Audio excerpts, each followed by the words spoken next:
ইসলামের বিশেষ চিহ্ন, অন্যতম নিদর্শন ও নবী রাসূলগণের তরিকা হল দাড়ি রাখা। ইসলামী চিন্তা চেতনার দিক থেকে দাড়ি রাখার গুরুত্ব ও প্রয়োজনীয়তা অপরিসীম। দাড়ি রাখা সকল মুসলমানের বিশেষ দায়িত্ব এবং কর্তব্য। দাড়ি রাখা ইসলামের নিদর্শন, এটি সব নবীর সুন্নত।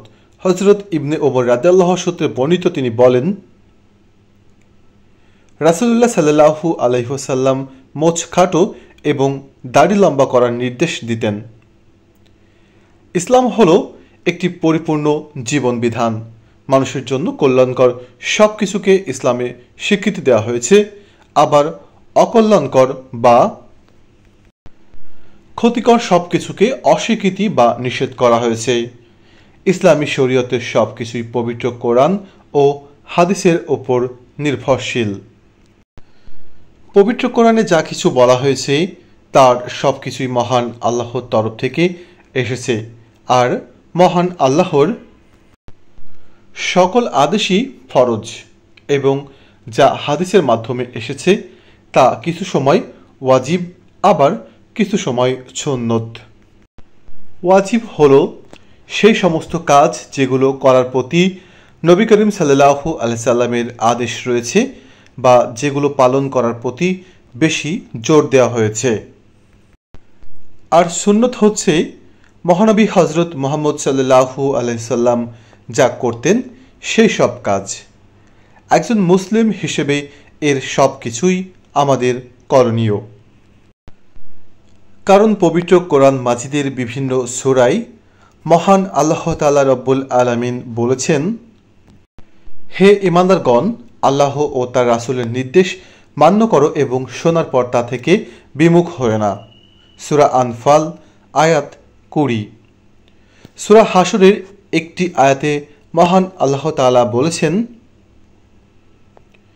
রাসূল তোমাদেরকে যা দেন তা গ্রহণ করো এবং যা নিষেধ করেন তা থেকে বিরত থাকো এবং আল্লাহকে ভয় করো, নিশ্চয়ই আল্লাহ কঠোর শাস্তিদাতা। আজকে আমরা ইসলামে দাড়ি রাখার বিধান ও ফজিলত নিয়ে আলোচনা করব, যদিও এই বিষয় নিয়ে আমাদের মধ্যে অনেক তর্ক বিতর্ক রয়েছে। তবুও সেদিকে না তাকিয়ে পবিত্র কোরআন ও হাদিসের দলিল ভিত্তিক আলোচনা করার চেষ্টা করব। দাড়ির আরবি প্রতিশব্দ হচ্ছে লিহইয়া। এই শব্দটি লাহি বা চোয়াল থেকে আগত। চোয়াল তথা গালে গজানো চুলকেই মূলত দাড়ি বলা হয়। নিচের ঠোঁটের নিচে, চিবুকে ও চোয়ালের নিচের অংশে উৎপন্ন চুলও এর অন্তর্ভুক্ত। দাড়ি পুরুষদের মুখমণ্ডলের একটি গুরুত্বপূর্ণ অংশ। গুরুত্বপূর্ণ বলার কারণ হচ্ছে দাড়ি রাখা বা না রাখার ইসলামিক ও বৈজ্ঞানিক উপকারী ও ক্ষতিকর উভয় দিক রয়েছে, যা আজ আমরা আমাদের আলোচনায় তুলে ধরব। পুরুষদের মুখমণ্ডলে দাড়ি রাখা মুসলিমদের এক গুরুত্বপূর্ণ চিহ্ন, যা তার মুসলমান হওয়ার পরিচয় বহন করে থাকে। দাড়ি রাখা ফরজ, ওয়াজিব নাকি শুধুই সুন্নত তা নিয়ে বিতর্ক রয়েছে। মহানবী হযরত মুহাম্মদ সাল্লাল্লাহু আলাইহি ওয়াসাল্লাম তার জীবনে যা করতেন, অর্থাৎ তার কর্মপন্থাই মূলত সুন্নত হিসেবে পরিগণিত। সেদিক থেকে দাড়ি রাখা অবশ্যই সুন্নত, এ বিষয়ে কোনো সন্দেহ নেই। পবিত্র কোরআন মাজিদে মহান আল্লাহ পাক রব্বুল আলামিন বলেছেন যে, বলুন, যদি তোমরা আল্লাহকে ভালোবাসো তাহলে আমাকে অনুসরণ করো, যাতে আল্লাহ তোমাদেরকে ভালোবাসেন এবং তোমাদের পাপ মার্জনা করে দেন। আর আল্লাহ হলেন ক্ষমাকারী, দয়ালু। সূরা আল ইমরান আয়াত 31। হাদিস শরীফে হযরত আয়েশা রাদিয়াল্লাহু তাআলা বর্ণনা করেছেন যে, রাসূল পাক সাল্লাল্লাহু আলাইহি ওয়াসাল্লাম ইরশাদ করেছেন, 10টি বিষয় সকল নবী রাসূলগণের সুন্নাত, তন্মধ্যে গোঁফ ছোট করা এবং দাড়ি লম্বা করা অন্যতম। এই আয়াত থেকে বোঝা যায় যে নবীর সুন্নত হিসেবে দাড়ি রাখার গুরুত্ব অনেক। আবার দাড়ি রাখা যে ওয়াজিব সে বিষয়েও কিন্তু অবহেলা করার কোনো সুযোগ নেই, কারণ পবিত্র কোরআনে মহান আল্লাহ তাআলা রব্বুল আলামিন বলেছেন, আল্লাহ ও তার রাসূল কোনো কাজের আদেশ করলে কোনো ঈমানদার পুরুষ ও ঈমানদার নারীর সে বিষয়ে ক্ষমতা নেই।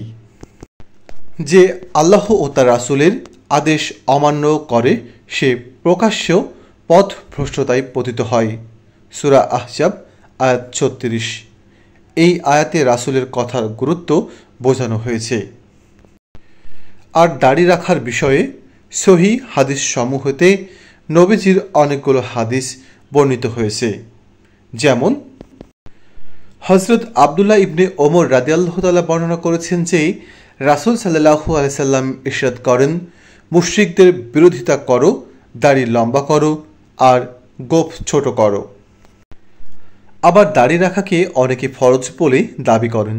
এ বিষয়কেও অগ্রাহ্য করা যায় না, কারণ নবী করিম সাল্লাল্লাহু আলাইহি ওয়াসাল্লাম যা করতেন এবং যা বলতেন তার সব কিছুই মহান আল্লাহর তরফ থেকে নির্ধারিত ছিল। মহান আল্লাহ আদেশ ব্যতীত তিনি কোনো সিদ্ধান্ত নিতেন না, আর নিলেও তা পবিত্র আল কোরআনের ভিত্তিতে, যেখানে আল্লাহর বাণী দেওয়া হয়েছে।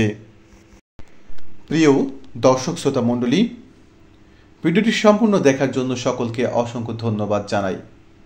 দর্শক, আমার ভিডিও থেকে আপনারা অবশ্যই দাড়ি রাখার গুরুত্ব সম্পর্কে বুঝতে পেরেছেন। আমি পরবর্তী ভিডিওতে দাড়ি রাখার উপকারিতা সম্পর্কে আপনাদেরকে জানানোর চেষ্টা করব।